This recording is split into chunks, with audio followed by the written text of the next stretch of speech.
ತಾಯಿ ಭುವನೇಶ್ವರಿಗೆ, ಕನ್ನಡಾಂಬೆಗೆ, ತಾಯಿ ಭುವನೇಶ್ವರಿಗೆ. ಕರುನಾಳು ಬಾ ಬೆಳಕೆ ಮುಸುಕಿದಿ ಮಬ್ಬಿನಲಿ ಕೈ ಹಿಡಿದು ನಡೆಸೆನ್ನನು. ಕರುನಾಳು ಬಾ ಬೆಳಕೆ ಮುಸುಕಿದಿ ಮಬ್ಬಿನಲಿ ಕೈ ಹಿಡಿದು ನಡೆಸೆನ್ನನು. ದಾರಿ ದೂರ ಕತ್ತಲೆಯ ಗವಿ ಕನಿಕರಿಸಿ ಕೈ ಹಿಡಿದು ಮುನ್ನಡೆಸು ಎನ್ನ ಅಂತ ಕೇಳ್ಕೊತಾರೆ ನಮ್ಮ BM ಶ್ರೀಕಂಠಯ್ಯನವರು. ಅದೇ ರೀತಿಯಾಗಿ ನಾನು ಎಂಬ ಭಾವ ನನ್ನಲ್ಲಿ ತುಂಬಿದ್ದರೆ, ನನ್ನಿಂದಲೇ ಎಂಬ ಅಹಂಕಾರ ನನ್ನನ್ನು ಆಳ್ತಾ ಇದ್ದರೆ ಅದು ಅಜ್ಞಾನವೆಂಬ ಕತ್ತಲೆ. ಅಂತಹ ಅಜ್ಞಾನದ ಕತ್ತಲೆಗೆ ಬೆಳಕನ್ನು ಸಿಂಚನವನ್ನು ಮಾಡೋ ದೇವರೇ ಅಂತ ಕೇಳ್ಕೊತ ಎಲ್ಲರಿಗೂ ಕನ್ನಡ ರಾಜ್ಯೋತ್ಸವದ ಹಾರ್ದಿಕ ಶುಭಾಶಯಗಳನ್ನು ಕೋರ್ತೇನೆ. ಇಂತಹ ಸಾರ್ಥಕವಾದಂತಹ ಸಮಾರಂಭದಲ್ಲಿ ಉಪಸ್ಥಿತರಾಗಿರ್ತಕ್ಕಂತಹ ವೇದಿಕೆಯ ಮೇಲಿರ್ತಕ್ಕಂತಹ ಎಲ್ಲ ಗಣ್ಯರಿಗೆ ನನ್ನ ಕೋಟಿ ನಮನಗಳನ್ನು ಸಲ್ಲಿಸ್ತೇನೆ. ಅದೇ ರೀತಿಯಾಗಿ ಇಲ್ಲಿ ನೆರೆದಿರ್ತಕ್ಕಂತಹ ಎಲ್ಲ ಕನ್ನಡ ಪ್ರೇಮಿಗಳು, ನೀವು ಇವತ್ತು ಕನ್ನಡ ರಾಜ್ಯೋತ್ಸವವನ್ನು ಒಂದು ತಿಂಗಳಿನಿಂದ ಸತತವಾಗಿ ಆಚರಣೆ ಮಾಡಿಕೊಂಡು ಎಲ್ಲ ಕಾರ್ಯಕ್ರಮಗಳನ್ನು ಮಾಡ್ಕೊಂಡ್ಬಂದಿದ್ದೀರಾ. ಅದೇ ರೀತಿಯಾಗಿ ಇಂತಹ ಅದ್ಭುತವಾದಂತಹ ಕಾರ್ಯಕ್ರಮವನ್ನು ಆಯೋಜನೆ ಮಾಡ್ತಿರ್ತಕ್ಕಂತಹ ಸ್ಮೈಲ್ ಶಿವು ಅವ್ರಿಗೂ ಕೂಡ ಜೋರಾದ ಚಪ್ಪಾಳೆ ಬರಲಿ ಅಂತ ಕೇಳ್ಕೊತಾನೆ. ಪ್ರೀತಿ ಇಲ್ಲದ ಮೇಲೆ ಹೂ ಅರಳಿತು ಹೇಗೆ, ಪ್ರೀತಿ ಇಲ್ಲದ ಮೇಲೆ ಹೂ ಅರಳಿತು ಹೇಗೆ, ಮೋಡ ಕಟ್ಟಿತು ಹೇಗೆ, ಹನಿಯೊಡೆದು ದರೆಗಿಳಿದು ಈ ಭೂಮಿ ಹಸಿರಾದೀತು ಹೇಗೆ ಅಂತ ಕವಿಗಳು ಹೇಳ್ತಾರಲ್ವ. ಹಾಗೆ ಪ್ರತಿಯೊಂದು ಪ್ರೀತಿಯನ್ನು, ಅಂದರೆ ಯಾವ ಪ್ರೀತಿ, ಕನ್ನಡದ ಪ್ರೀತಿಯನ್ನು ಹಂಚ್ತಾ ಇರ್ತಕ್ಕಂತಹ ನಮ್ಮ ಸ್ಮೈಲ್ ಶಿವು ಅವರು ಇರಬಹುದು, ಅಥವಾ ನಮ್ಮ ವೇದಿಕೆಯ ಮೇಲಿರ್ತಕ್ಕಂತಹ ಪರಮ ಪೂಜ್ಯ ಗುರುಗಳಿರಬಹುದು, ಅಥವಾ ನಮ್ಮನ್ನೆಲ್ಲ ಹಾಡಿನ ಮೂಲಕ ಮಗ್ಧರಾಗಿ ಮಾಡ್ತಕ್ಕಂತಹ ಶಶಿಧರ್ ಕೋಟೆ ಅವರಿರ್ಬೋದು. ಇಂಥವರೆಲ್ಲರ ಒಂದು ಸತತವಾದಂತಹ ಪ್ರಯತ್ನದಿಂದ ಇವತ್ತು ಕನ್ನಡ ಉಳ್ಕೊಂಡಿದೆ ಅಂದರೆ ತಪ್ಪಾಗಲಾರದು. ಜೋರಾದ ಚಪ್ಪಾಳೆ ಬರಲಿ ಅವರೆಲ್ಲರಿಗೂ. ನಾನು ಈಗ ಕನ್ನಡದ ಬಗ್ಗೆ ಒಂದೆರಡು ಮಾತಾಡ್ತೇನೆ. ಅದೇ ರೀತಿಯಾಗಿ ಕನ್ನಡ ನಾಡು ಶ್ರೀಗಂಧದ ಬೀಡು ಸಂಸ್ಥೆಯ ಬಗ್ಗೆ ಒಂದೆರಡು ಮಾತಾಡ್ತೇನೆ. ಕನ್ನಡವೆಂದರೆ ಬರೀ ನುಡಿಯಲ್ಲ, ಹಿರಿದಿದೆ ಅದರ ಅರ್ಥ. ಕನ್ನಡವೆಂದರೆ ಬರೀ ನುಡಿಯಲ್ಲ, ಹಿರಿದಿದೆ ಅದರ ಅರ್ಥ. ಜಲವೆಂದರೆ ಬರೀ ನೀರಲ್ಲ, ಅದು ಪಾವನ ತೀರ್ಥ ಅಂತ ಹೇಳ್ತಾರೆ. ಕನ್ನಡ ಅಂತ ಹೇಳಿದ್ರೆ ನಿಮಗೆ ಬರೀ ಭಾಷೆಗೆ ಸೀಮಿತ ಮಾಡಬಾರ್ದು, ಯಾವುದೇ ಕಾರಣಕ್ಕೂ ಭಾಷೆಗೆ ಸೀಮಿತ ಮಾಡಬಾರ್ದು. ಕನ್ನಡ ಅಂದರೆ ಅದರಲ್ಲಿ ಕಲೆ, ಸಂಸ್ಕೃತಿ, ಸಾಹಿತ್ಯ ಇದೆಲ್ಲ ಅಡಕಾಗಿರ್ತದೆ. ಎಲ್ಲದನ್ನು ಸೇರಿಸಿದಾಗ ನಾವು ಕನ್ನಡ, ಅದರ ಜೊತೆಗೆ ನಮ್ಮ ಭಾಷೆಯನ್ನು ಕೂಡ ಸೇರಿಸ್ಕೊಂಡಾಗ ನಾವು ಕನ್ನಡಿಗರು ಅಂತ ಹೇಳ್ತೇವಲ್ವಾ. ಈಗ ಎಷ್ಟೋ ಜನಕ್ಕೆ ಇಲ್ಲಿ ನಮ್ಮ ಶಶಿಧರ್ ಕೋಟೆ ಅವರು ಹೇಳ್ತಾ ಇದ್ರು, ಕನ್ನಡಿಗರು ಅಂದರೆ ಯಾರು ಅಲ್ವಾ. ಬಹಳಷ್ಟು ಜನಕ್ಕೆ ಇದು ಜನ್ಮಭೂಮಿ, ಇನ್ನು ಕೆಲವರಿಗೆ ಇದು ಕರ್ಮಭೂಮಿ. ಅಂದರೆ ಬೇರೆ ಕಡೆಯಿಂದ ಕೆಲಸಕ್ಕೋಸ್ಕರ ಆರಿಸಿ ಇಂತಹ ಕನ್ನಡ ನಾಡಿಗೆ ಬಂದಿರ್ತಾರೆ. ಅಂಥವ್ರಿಗೂ ಕೂಡ ಕನ್ನಡಿಗರು, ಅವರು ನಮ್ಮ ಕನ್ನಡದ ಸಂಸ್ಕೃತಿಯನ್ನು ಉಳಿಸ್ತಾ ಬರಬೇಕು. ಈಗ ನಮ್ಮ ಕಲೆಗಳ ವಿಷಯಕ್ಕೆ ಬರೋದಾದರೆ ಬೇಲೂರು, ಹಳೇಬೀಡು ಮತ್ತು ನಮ್ಮ ಈ ಕಡೆ ಹಂಪಿ, ಇಂತಹ ಐಹೊಳೆ, ಪಟ್ಟದಕಲ್ಲು ಇವೆಲ್ಲ ನೋಡಿದ್ರೆ ನಿಮಗೆ ಗೊತ್ತಾಗ್ತದೆ ನಮ್ಮ ಕಲೆ ಎಷ್ಟು ವೈಭವಿತವಾಗಿತ್ತು. ಎಷ್ಟು ಕಲೆಗೆ ಅಂದರೆ ಶಿಲ್ಪಕಲೆಗಳು ಇವೆಲ್ಲದನ್ನು ಮಾಡ್ತಕ್ಕಂತಹ ಹಿಂದಿನ ನಮ್ಮ ಸಂಸ್ಕೃತಿ ಇತ್ತು ಅಂತ ಹೇಳಿ. ಅದೇ ರೀತಿಯಾಗಿ ನೀವು ನಮ್ಮ ಸಾಹಿತ್ಯದ ಬಗ್ಗೆ ಬಂದಾಗ ನೋಡಿ, ವಚನ ಸಾಹಿತ್ಯ ಆಗಲೇ ಹೇಳಿದ್ರು ನಮ್ಮ ಬಸವಣ್ಣನವರು ಅಭೂತವಾದಂತಹ ವಚನ ಸಾಹಿತ್ಯವನ್ನು ಕೊಟ್ಟಿದ್ದಾರೆ. ಇದು ಯಾವ ಬೇರೆ ಭಾಷೆಯಲ್ಲೂ ಕೂಡ ಇಲ್ಲ. ದಾಸ ಸಾಹಿತ್ಯ, ವಚನ ಸಾಹಿತ್ಯ ಏನಿದೆ ಇದು ನಮ್ಮ ಕನ್ನಡಕ್ಕೆ ಮಾತ್ರ ಇರತಕ್ಕಂಥದ್ದು. ಜೋರಾದ ಚಪ್ಪಾಳೆ ಬರಲಿ ಬಸವಣ್ಣನವರಿಗೆ. ಕಲಬೇಡ ಕೊಲಬೇಡ ಹುಸಿಯ ನುಡಿಯಲು ಬೇಡ, ತನ್ನ ಬಣ್ಣಿಸಬೇಡ ಮುನಿಯಬೇಡ, ಅನ್ಯರಿಗೆ ಅಸಹ್ಯ ಪಡಬೇಡ, ತನ್ನ ಬಣ್ಣಿಸಬೇಡ ಇದಿರ ಅಳಿಯಲು ಬೇಡ, ಇದೇ ಅಂತರಂಗ ಶುದ್ಧಿ, ಇದೇ ಬಹಿರಂಗ ಶುದ್ಧಿ. ಇವನಾರವ ಎಂದೆನಿಸದಿರಯ್ಯ, ಇವ ನಮ್ಮವ ಇವ ನಮ್ಮ ಮನೆಯ ಮಗನೆಂದೆನಿಸಯ್ಯ ಅಂತ ಕೂಡಲ ಸಂಗಮ ದೇವ ಅಂತ ನಮ್ಮ ಬಸವಣ್ಣನವರು ಹೇಳಿದಾರಲ್ವ. ಹಾಗೆ ಎಲ್ಲರನ್ನ ಪ್ರೀತಿಯಿಂದ ಬಗೆದ ನಮ್ಮ ಕಡೆಗೆ ಸೆಳೆಕೊಡ್ತಕ್ಕಂತಹ ಪ್ರೀತಿ ಇರ್ತಕ್ಕಂಥದ್ದು ಯಾವುದಕ್ಕೆ ಅಂದರೆ ಕರ್ನಾಟಕಕ್ಕೆ ಮಾತ್ರ ಅಂತ ನಾನು ಹೇಳಲಿಕ್ಕೆ ಇಚ್ಛೆ ಪಡ್ತೇನೆ. ಎಲ್ಲಾದರೂ ಇರು ಎಂತಾದರೂ ಇರು ಎಂದೆಂದಿಗೂ ನೀ ಕನ್ನಡವಾಗಿರು, ಕನ್ನಡ ಗೋವಿನ ಓ ಮುದ್ದಿನ ಕರು, ಕನ್ನಡತನ ಹೊಂದಿದ್ದರೆ ನೀ ನಮಗೆ ಕಲ್ಪತರು. ನೀ ಮೆಟ್ಟುವ ನೆಲ ಅದೇ ಕರ್ನಾಟಕ, ನೀ ಮುಟ್ಟುವ ಮರ ಶ್ರೀಗಂಧದ ಮರ, ನೀ ಕುಡಿಯುವ ನೀರು ಕಾವೇರಿ, ನೀನೇರುವ ಮಲೆ ಸಹ್ಯಾದ್ರಿ ಅಂತ ನಮ್ಮ ಕುವೆಂಪು ಅವರು ಏನು ಹೇಳಿದ್ದಾರೆ. ಹಾಗೆ ನಾವು ಎಲ್ಲೇ ಇರ್ಬೋದು, ಏನೇ ಕೆಲಸ ಮಾಡ್ತಾ ಇರ್ಬೋದು, ನಮ್ಮ ಕನ್ನಡತನವನ್ನು ಉಳಿಸ್ಕೊಂಡು ಬರಬೇಕಾಗ್ತದೆ.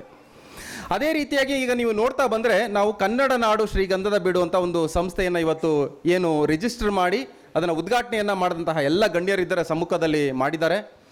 ಅದರ ವಿಶೇಷತೆ ಏನಪ್ಪ ಅಂದರೆ ನೋಡಿ, ನಾನು 1909ರಲ್ಲಿ ಏನು ನಾವು 2009ರಲ್ಲಿ ಏನು ಕರ್ನಾಟಕಕ್ಕೆ ಬಂದಂತಹ ಸಂದರ್ಭದಲ್ಲಿ, ಕೆಲಸಕ್ಕೆ ನಾನು ಬಂದಂತಹ ಸಂದರ್ಭದಲ್ಲಿ ಈ ಸಣ್ಣ ಪುಟ್ಟದಾಗಿ ಈ ಕರ್ನಾಟಕದ ಸೇವೆಯನ್ನು ಏನಾದರೂ ಮಾಡಬೇಕು, ಅಳಲು ಸೇವೆಯನ್ನು ಮಾಡಬೇಕು, ಮಕ್ಕಳಿಗೆ ಏನಾದರೂ ಮಾಡಬೇಕು, ಮತ್ತು ಕರ್ನಾಟಕದ ಒಂದು ಭಾಷೆಯನ್ನು ಉಳಿಸ್ತಕ್ಕಂತಹ ಕೆಲಸವನ್ನು ಮಾಡಬೇಕು, ಕನ್ನಡದ ಸಂಸ್ಕೃತಿಯನ್ನು ಉಳಿಸ್ತಕ್ಕಂಥ ಕೆಲಸ ಮಾಡಬೇಕು ಅಂತ ಮನದಲ್ಲಿ ಇತ್ತು.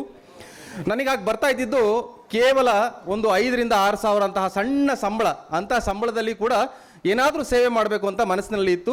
ಸಣ್ಣ ಪುಟ್ಟ ಕಾರ್ಯಕ್ರಮಗಳಿಗೆ ನನ್ನ ಕೈಲಾದಂತಹ ಸಹಾಯವನ್ನು ಮಾಡ್ತಾ ಇದ್ದೆ. ತದನಂತರದಲ್ಲಿ ನಮ್ಮ ಧರ್ಮಪತ್ನಿ ಮಧುರ ಅವರು ಮದುವೆ ಆದ ನಂತರದಲ್ಲಿ ಬೆಂಗಳೂರಿಗೆ ಬಂದಾಗ ನಾವು ಏನು ಮಾಡಬೇಕು ಅಂತ ಗೊತ್ತಿಲ್ಲ, ಒಂದು ಅನಾಥಾಶ್ರಮಕ್ಕೆ ಹೋದ್ವಿ. ಅನಾಥಾಶ್ರಮದಲ್ಲಿ ಹೋಗಿ ಪೆನ್ನು, ಪುಸ್ತಕ ಈ ಎಲ್ಲದನ್ನು ಕೊಟ್ಟು ನಮ್ಮ ಕರ್ನಲ್ ನಾಯ್ಡು ಅಂತ ಹೇಳಿದರು, ಅವರ ಒಂದು ಆಶೀರ್ವಾದವನ್ನು ಪಡೆದು ಎಲ್ಲ ಬಡ ಮಕ್ಕಳಿಗೆ ನಾವು ಹಂಚಿದ್ವಿ. ಇದು ಹತ್ತತ್ರ 16-17 ವರ್ಷದ ಹಿಂದೆ ನಾನು ಕತೆ ಹೇಳ್ತಾ ಇರ್ತಕ್ಕಂಥದ್ದು.